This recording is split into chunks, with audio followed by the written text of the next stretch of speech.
Hello good evening दोस्त, Ravi online classes में आपका स्वागत है। इस वीडियो में देखेंगे मॉडल सेट संख्या 72। इससे पहले जो सेट बचा हुआ है वो सभी का पीडीएफ टेलीग्राम चैनल पे डाल दिया जा रहा है और उसका आंसर लिख के आपको भेज दे रहे हैं। उस सभी पीडीएफ का आप टिकआउट या प्रिंट करवा लीजिए, उसके बाद आप आंसर का टिकआउट करवा लीजिएगा।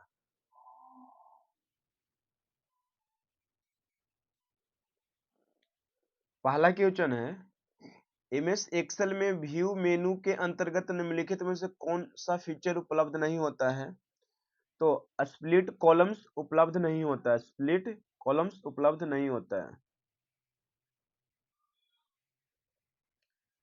एप्लीकेशन सॉफ्टवेयर के संदर्भ में निम्नलिखित में से कौन सा कथन सत्य है? तो यह विशिष्ट उद्देश्य वाला सॉफ्टवेयर है जिसका उपयोग विशिष्ट कार्य करने के लिए किया जाता है। ऑप्शन नंबर क्या हो जाएगा? ए। एमएस वर्ड में एक पैराग्राफ के भीतर दो लाइनों के मध्य की दूरी क्या कहलाती है? तो लाइन स्पेसिंग कहलाता है। क्या कहलाता है? लाइन स्पेसिंग कहलाता है। एमएस पावर पॉइंट में टेक्स्ट डायरेक्शन के डिफॉल्ट रूप में कितने विकल्प उपलब्ध हैं? तो 4। कितने विकल्प उपलब्ध है? तो 4। स्लाइड सॉर्टर व्यू इनमें से क्या प्रदर्शित करता है? तो क्षैतिज क्रम में आपके प्रेजेंटेशन की सभी स्लाइड और थंबनेल को प्रदर्शित करता है। ऑप्शन नंबर क्या हो जाएगा? बी। टेक्स्ट को पेस्ट करने के लिए उपयोग की जाने वाली शॉर्टकट कुंजी क्या होता है? तो Ctrl+V का उपयोग किया जाता है। इनमें से कौन सा उपयोगकर्ताओं को चित्र और एनिमेशन जैसे चित्रमय तत्वों के माध्यम से किसी उपकरण के साथ इंटरैक्ट करने की अनुमति देता है? तो ग्राफिकल यूजर इंटरफेस।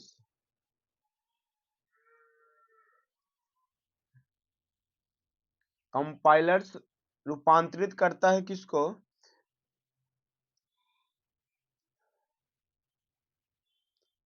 तो हाई लेवल लैंग्वेज कोई मशीन कोड को।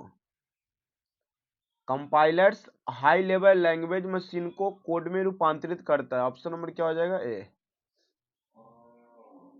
वर्ल्ड वाइड वेब का आविष्कार किसने किया था? तो टिम बर्नर्स-ली ने। टिम बर्नर्स-ली ने।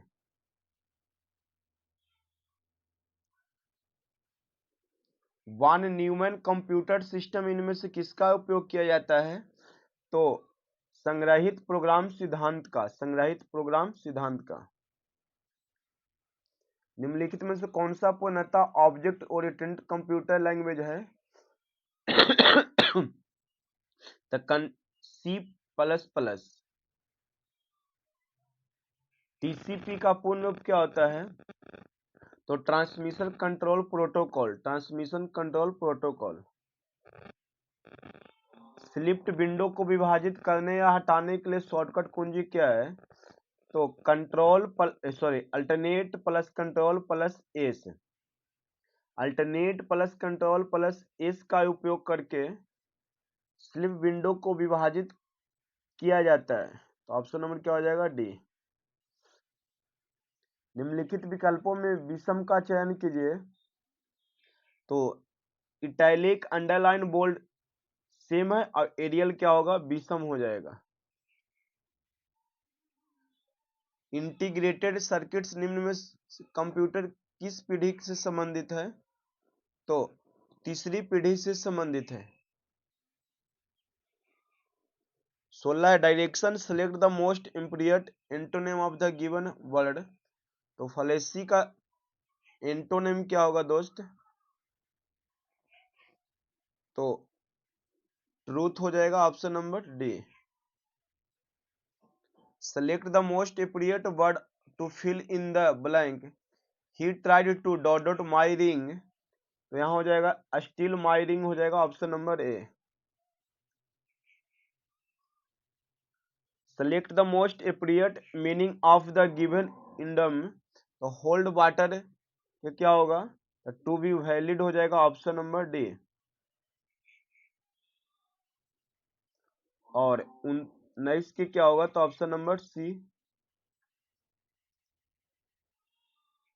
डिकेडिट का साइनोनिम क्या होगा, तो ऑप्शन नंबर डी होगा एपरूट। एक अक्षर श्रृंखला नीचे दी गई जिसमें कुछ अक्षर लुप्त हैं, उस विकल्प का चयन करें जो अक्षरों को चिन्हित करते हैं जो निम्न क्रम में रिक्त स्थानों को भर सकता है। तो इसका right answer option number B, CBSE भरा जाएगा। उस विकल्प का चयन करें जिसमें उसी संबंध को साझा करता है जो शब्दों को जोड़ी द्वारा साझा किया गया, उत्तर दक्षिण। तो इसका राइट आंसर क्या होगा दोस्त, तो यहाँ पे तेवर, मुस्कान, पूर्ण, कुल, नवनीय, नए लेख, वफादारी, ईमानदारी। देखिए उत्तर और दक्षिण विपरीत शब्द है, इसी प्रकार तेवर मतलब अस्वीकृति की अभिव्यक्ति मुस्कान के विपरीत है, इसलिए क्या हो जाएगा तेवर, ऑप्शन नंबर ए। उस विकल्प का चयन कर जो तीसरी संख्या से उसी प्रकार संबंधित है जिस प्रकार दूसरी संख्या पहली संख्या से संबंधित है।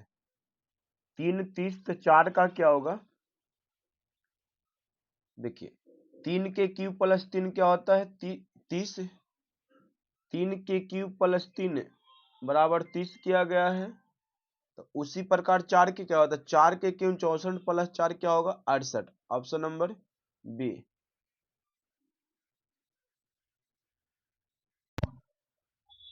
क्वेश्चन नंबर 24 देखिए, एक पुरुष की ओर इशारा करते हुए एक महिला ने कहा कि मैं उसकी माँ की इकलौती पुत्री हूँ।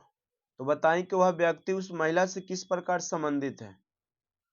तो इसका जब डायग्राम बना के हल करेंगे आप, तो इसका आंसर आ जाएगा बेटा, क्या आएगा बेटा। एक ही पासे की 3 स्थितियां प्रदर्शित की गई है, उस प्रतीक का चयन कीजिए जो अधरेट प्रदर्शन करने वाले फलक के सम्मुख फलक पर होगा। तो राइट आंसर हो जाएगा यहाँ पे हज, क्या होगा हज। देखिए दूसरे और तीसरे पासे में एंड दोनों पासा में उभयनिष्ठ है, इसलिए सम्मुख फलक है। तो अधरेट के क्या होगा हज, अधरेट क्या होगा, अभी लेस देन का क्या होगा स्टार, और फिर एंड के क्या होगा आई, इस पर अधरेट के क्या हो जाएगा हज, इसलिए अधरेट के विपरीत क्या होगा हज होगा। यदि 7:30 बजे घड़ी के घंटे की सुई पूर्व दिशा की ओर है तो मिनट की सुई किस दिशा की ओर इंगित करेगा, तो उत्तर पूर्व, क्या हो जाएगा उत्तर पूर्व। यदि Q का अर्थ योग करना है, J का अर्थ गुना करना है, T का अर्थ घटाना और K का अर्थ भाग देना है, तो इतना को हल करने पर क्या आएगा, तो ये तो साधारण है कि आप यहाँ पे रख लीजिएगा Q का अर्थ का Q की जगह जो प्लस लिखिएगा, J का अर्थ गुना कीजिएगा, T का अर्थ घटाना लिखिएगा और K का अर्थ भागा लिखिएगा। तो हल कीजिएगा तो 28 आएगा, क्या आएगा दोस्त 28।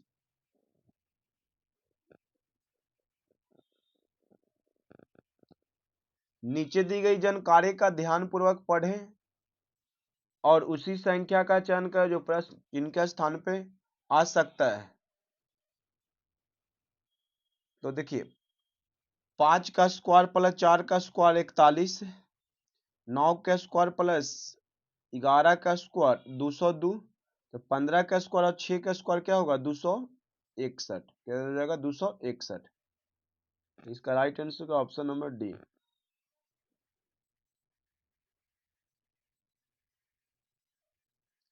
निम्नलिखित में कौन सी संख्या दी गई श्रेणी में प्रश्नवाचक के स्थान पे आएगी, 27, 29, भाट 182, 730, 3652।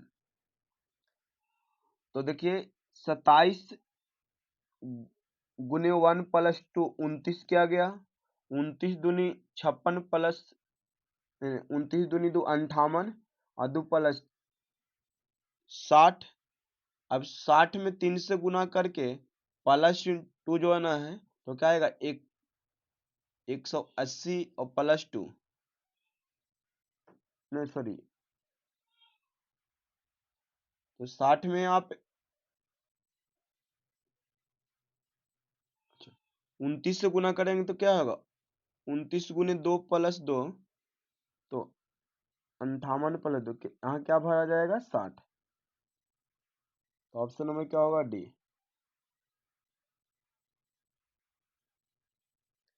दिए गए कथनों को और निष्कर्षों को ध्यान पूर्वक पढ़िए। यह मानते हुए कि कथनों में दी गई जानकारी सत्य, भले यह समान ज्ञात तत्वों से भिन्न प्रतीत होता है, तो सभी पुरस्कार पदक हैं, सभी पुरस्कार वह पदक हैं, और कुछ पुरस्कार प्रमाण पत्र हैं। तो कहता है कुछ प्रमाण पत्र पुरस्कार है, तो हाँ, कुछ पदक पुरस्कार है, तो अरुणाचल करता है, और कुछ प्रमाण पत्र भी पदक हैं, तो ये भी होगा। इस प्रकार सभी निष्कर्ष 1, 2 और 3 अनुसरण करता है। तो क्या हो जाएगा, ऑप्शन नंबर डी।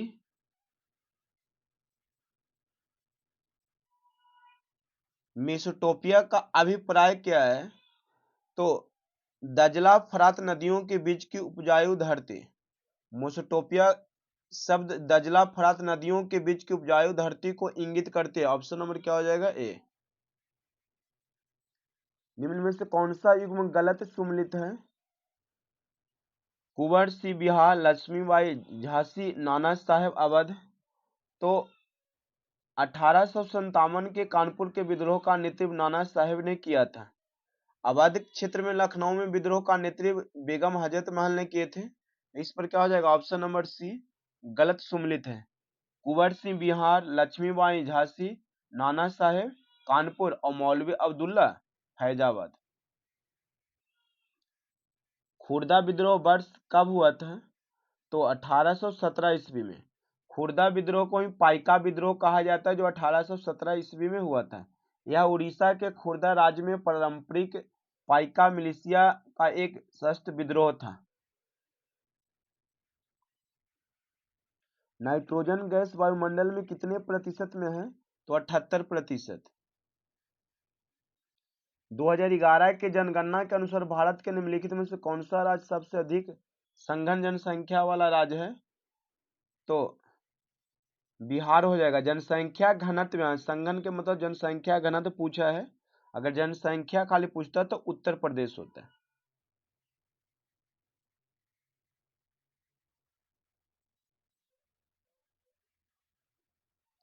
राज्य एक और उनकी राजधानियां से सुमेलित करना है, तो छत्तीसगढ़ की राजधानी कहाँ है, रायपुर। तेलंगाना के हैदराबाद, त्रिपुरा के अगरतला, नागालैंड के कोहिमा और सिक्किम के गंगटोक। तो क्या हो जाएगा, ए के 4, बी के 5, सी के 2, डी के 1 और ई के 3। तो ऑप्शन नंबर क्या होगा, डी।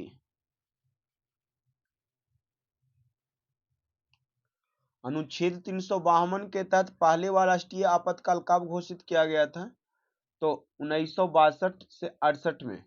ऑप्शन नंबर ए 25 जून 1975 से तक 21 महीने की अवधि में भारत में आपातकाल घोषित किया गया था।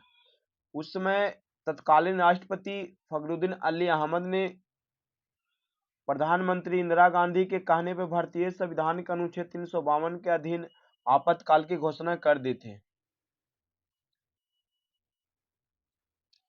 आपातकाल के दौरान किन मौलिक अधिकारों को निलंबित नहीं किया जा सकता है, तो आपातकाल के दौरान अनुच्छेद 20-21 को निलंबित नहीं किया जा सकता है।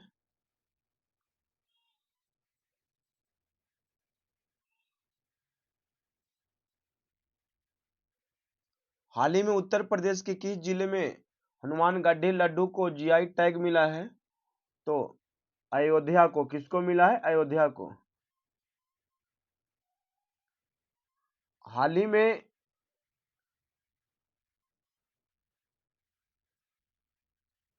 कहाँ के राज्यपाल ने राम मंदिर राष्ट्र मंदिर एक शासी विरासत पुस्तक का विमोचन किया? तो केरल का।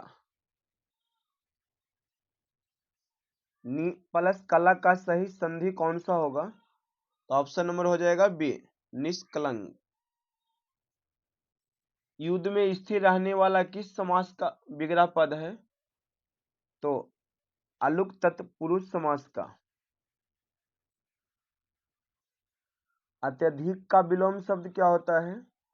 तो अत्यल्प होता है। क्या होता है? अत्यल्प। बगीचा का पर्यायवाची शब्द क्या होता है?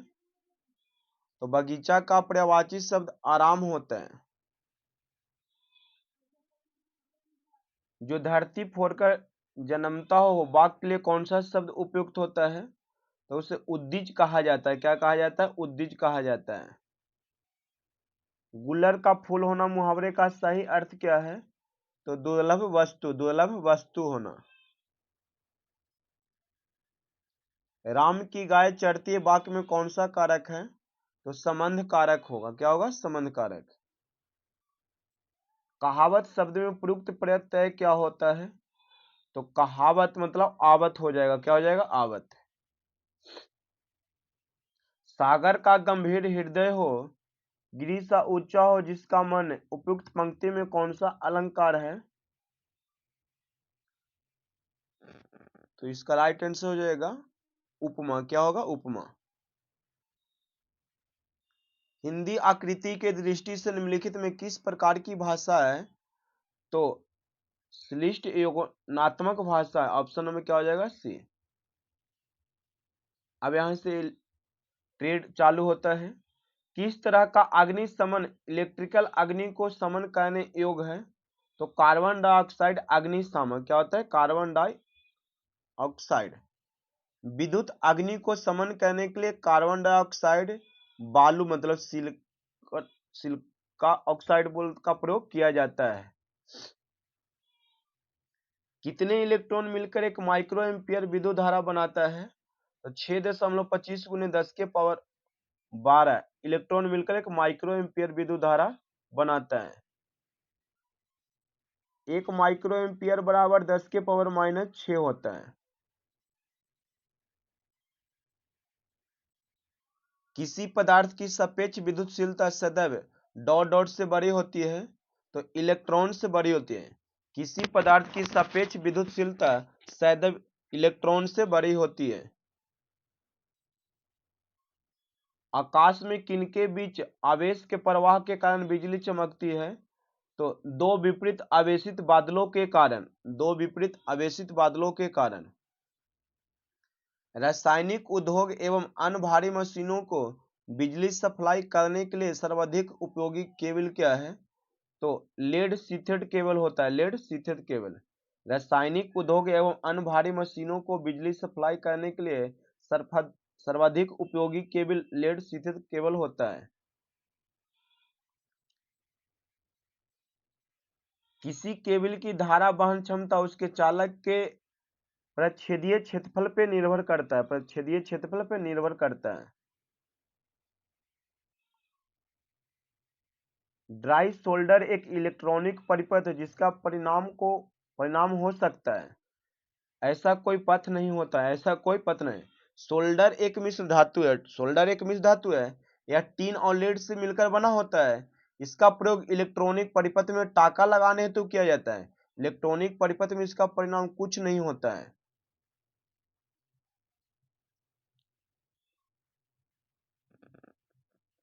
एक बंद परिपथ में सभी विभव परिवर्तनों का योग शून्य होता है। यह नियम कहलाता है किरचॉफ का द्वितीय नियम से संबंधित है।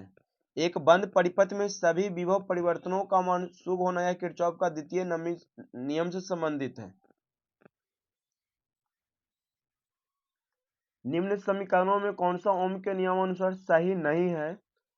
तो ओम के नियम बराबर क्या होता है? V बराबर आई आर। V बराबर क्या होता है? I R. यहाँ पे ऑप्शन नंबर क्या हो जाएगा? बी। अब बोलिएगा यहाँ पे तो भी ना, तो यहाँ डब्लू दिया हुआ है जो कन्वर्टेड किया गया है सर, बदला गया। देखिए आई बराबर, अब भी बराबर क्या कहा जाए तो आई आर होता है। और इसी को कहिए तो W बराबर आई स्क्वायर आर टी होता है जब कन्वर्ट कीजिएगा, तो V बराबर P बटा आर भी होता है। इसलिए ये तो श्रेणी क्रम प्रतिरोध का सूत्र है। निम्नलिखित में किस लैंप का प्रतिरोध न्यूनतम है? तो 100 वाट और 110 वोल्ट का। ऑप्शन नंबर सी।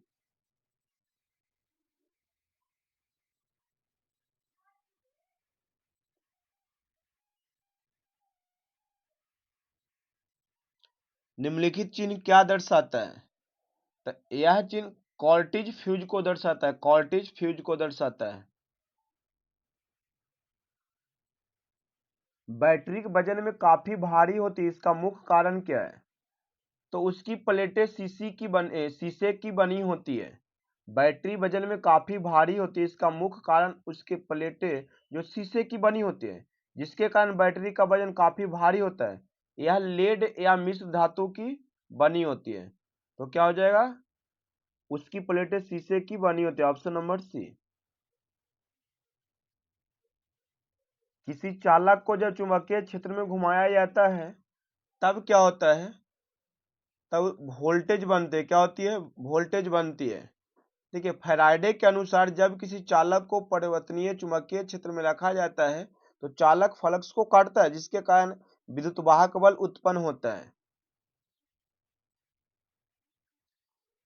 एक इंडक्शन कॉइल का अन्वय प्रेरक गुणांक 5 हेनरी है।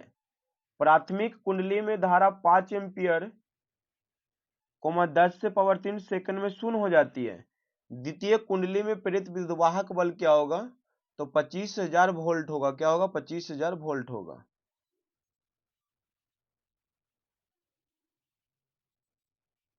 साइन तरंग का आवृत्ति गुणक निम्न के समतुल्य होते हैं। तो आई आर एम एस बटा आई एवरेज।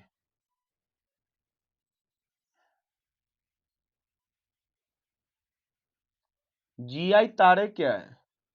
तो जीआई तारे जंग मुक्त होता है। क्या होता है? मुक्त होता है। जीआई तारे जंग मुक्त होते हैं। जीआई तारों का प्रयोग अर्थिंग में किया जाता है। लेवल कंपाउंडेड डीसी जनरेटर का उपयोग निम्न कार्य करने के लिए किया जाता है। तो प्रकाश के लिए किया जाता है। किसी डीसी जनरेटर का आउटपुट निम्न समीकरण से खींचा जाता है। तो E बराबर V प्लस आई आर होगा। Option number B. Single phase transformer के समांतर परिचालन के लिए कौन सी शर्त आवश्यक है? तो बराबर ध्रुवता। ऑप्शन नंबर क्या हो जाएगा? ए। ट्रांसफार्मर तेल का निम्न में से कौन सा कार्य नहीं है? ठीक है, ट्रांसफार्मर तेल का मुख्य कार्य ट्रांसफार्मर बाइंडिंग का शीतलन करना होता है। ट्रांसफार्मर बाइंडिंग का शीतलन करना तथा साथ ही बाइंडिंग को अतिरिक्त इंसुलेशन प्रदान करना। तो प्रेरण युग्मन प्रदान करना इसका कार्य नहीं है। प्रेरक युग्मन प्रदान करना इसका कार्य नहीं है। एक मेगर में नियंत्रित बल आघूर्ण डॉट द्वारा प्रदत्त किया जाता है। तो एक मेगर में नियंत्रित बल आघूर्ण में कुंडली द्वारा प्रदत्त किया जाता है। निम्नलिखित में कौन सी एक एकल फेज मोटर सबसे सस्ती होती है?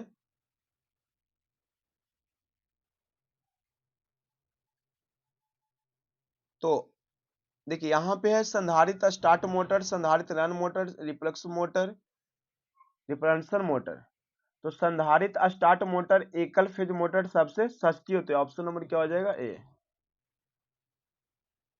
उच्च केवीए वाले अल्टरनेटर को ठंडा करने का काम करता है। तो हाइड्रोजन कूलिंग। क्या होता है? Hydrogen cooling. हाइड्रोजन कूलिंग उच्च केवीए वाले अल्टरनेटर को ठंडा करने का काम में आता है। यदि आरपीएम 200 पोषण प्रति चक्र 0.05 mm हो तो पोषण प्रति मिनट होगा। देखिए, रेगुलेशन प्रति मिनट आपको 200 दिया है आरपीएम दिया, इसको हम रेगुलेशन प्रति मिनट बोलेंगे 200। एक चक्र पोषण दिया है 0.05 mm, तो 200 चक्र में पोषण की संख्या गुना कीजिएगा, तो चक्र पोषण गुने होता है रेगुलेशन प्रति मिनट, तो गुना कीजिएगा तो आएगा 10 mm। क्या आएगा? 10 mm। Option number B. वह मोटर जिसके रोटर तथा स्टेटर चुंबकीय क्षेत्र समान गति पर घूर्णन करता है क्या कहलाता है? तो तुल्यकालिक मोटर कहलाता है। वह मोटर जिसका रोटर तथा स्टेटर चुंबकीय क्षेत्र समान गति पर घूर्णन करते हैं तुल्यकालिक मोटर कहलाते हैं।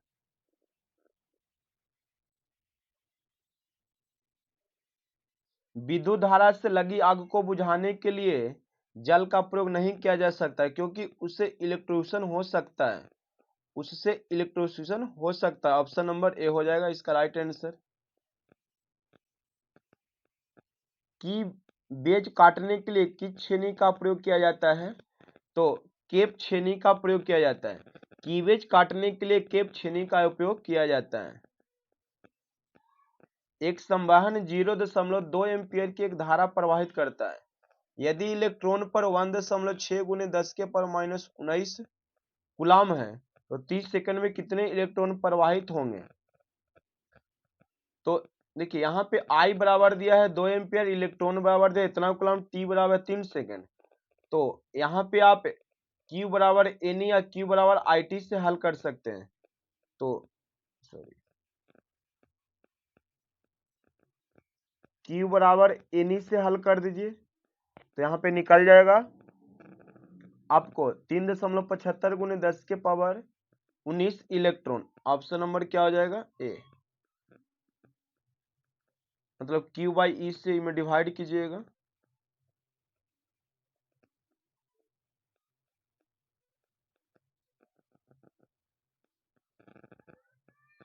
धातु के अति पतली निक्षेप को कहते हैं फ्लैश प्लेट कहा जाता है, फ्लैश प्लेट कहा जाता है। उच्च वोल्टता केबलों को कब्जित करने हेतु उपयुक्त पदार्थ क्या है? तो हाई वोल्टेज केबल कब्जित करने हेतु उपयुक्त पदार्थ इस्पात होता है। क्या होता है? इस्पात होता है। यह बेंडिंग के ऊपर तथा सर्विंग के नीचे होता है। या बेंडिंग की सुरक्षा हेतु भी उपयोग किया जाता है। हाई स्पीड स्टील में कार्बन का प्रतिशत कितना होता है? तो 0.75 से 1 तक होता है। Option number D. सुचालक में विद्युत चुम्बकीय तरंगों का वेग क्या होता है? तो सुचालकों में विद्युत चुम्बकीय तरंगों का वेग उच्च होता है।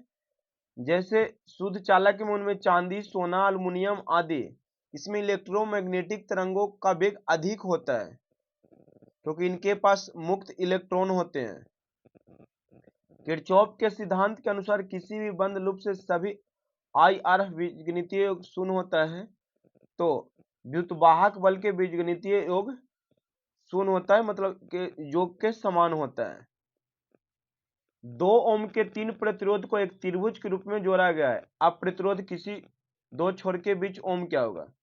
देखिए एक त्रिभुज बनाइए और सबका 2 ओम है। तो देखिए यहाँ से ए जो चल रहा है ना, ए चल रहा है तो ये दोनों समांतर श्रेणी क्रम हो जाएगा। सॉरी, तो यहाँ से हो जाएगा 2 2 4 और नीचे, तो 4 2 को समांतर क्रम में आप हल कीजिएगा तो इसका राइट आंसर आएगा 4/3 आएगा, 4/3 आएगा।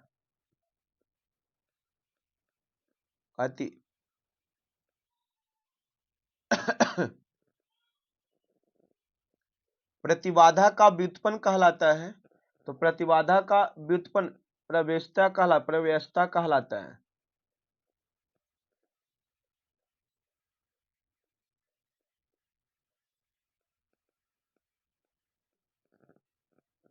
दस मिली एम्पियर रेंज के किसी मिली अमीटर में 1 प्रतिरोध की एक क्वाइल है।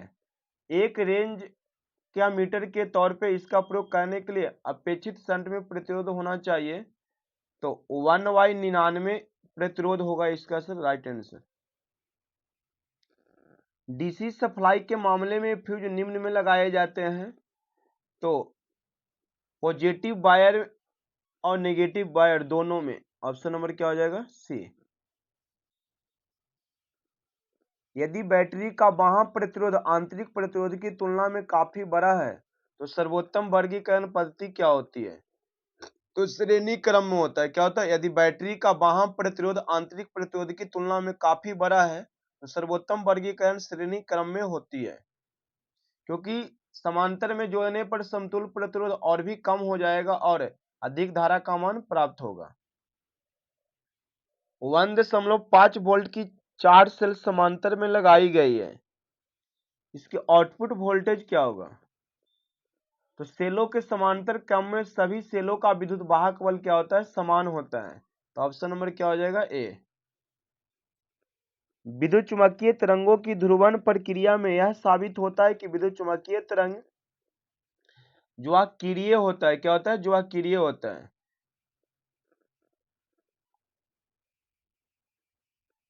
वोल्टेज में अकस्मात वृद्धि का कारण हो सकता है। तो शून्य भार पर संधारित्र ऑन है। धारा का औसत मान आरएमएस के सदैव डॉट डॉट होता है। तो धारा का औसत मान आरएमएस मान से सदैव कम होता है। तो क्या हो जाएगा? Option number B. देखिए, धारा का आरएमएस मान 0.707 एम्पियर होता है और धारा का औसत मान कहा जाए तो 0.637 एम्पियर होता है। एसी संकेतक का मान आरएमएस मान 10 है। आरएमएस मान कितना है? 10 है। इसका चरम मान क्या होगा? तो इसका चरम मान हो जाएगा 14.14 वोल्ट। एक फार्मूला होता है वी आर एम एस बराबर VM बटा √2। तो वहां से आप निकालिएगा VM, तो VRMS गुने √2 का मान दीजिएगा 1.414, तो 14.14 वोल्ट आएगा। 2 किलो हर्ट्ज आवृत्ति का आवर्तकाल कितना होता है? तो 0.5 millisecond. Option number B. एक प्रत्यावर्ती धारा परिपथ में किलोवाट और किलो वोल्ट एम्पियर का अनुपात निरूपित करता है। तो शक्ति गुणांक एसी परिपथ में किलोवाट बाय केवीए शक्ति गुणांक दर्शाता है। शक्ति गुणांक सक्रिय शक्ति व आभासी शक्ति का अनुपात होता है। निम्न में कौन सा इलेक्ट्रॉनिक बल्ब है? तो डायोड इलेक्ट्रॉनिक बल्ब है। वोल्टेज रेगुलेटर परिपथ में प्रयोग किए जाने वाला मुख्य डायोड क्या है? तो जीनर डायोड है। क्या है? वोल्टेज रेगुलेटर परिपथ में मुख्यतः जीनर डायोड का प्रयोग किया जाता है। यह परिपथ में डीसी वोल्टेज को नियत रखता है। अर्धचालक डायोड में कितने संधि होते हैं? तो एक संधि होते हैं। आरएफ पर हम प्रयुक्त करते हैं तो ट्यूनिक सर्किट का प्रयोग किया जाता है। डीसी मशीनों में आर्मेचर बाइंडिंग को निम्नलिखित में किस पे लपेटा जाता है? तो डीसी मशीनों में आर्मेचर बाइंडिंग को रोटर के स्लॉट पे लपेटा जाता है। डीसी मशीनों में आर्मेचर स्लॉट ओपन टाइम में होता है और आर्मेचर बाइंडिंग कॉपर मटेरियल का बना होता है। तो कभी भी इसका आंसर नहीं होगा। ऑप्शन में कभी भी नहीं लपेटा जा सकता है।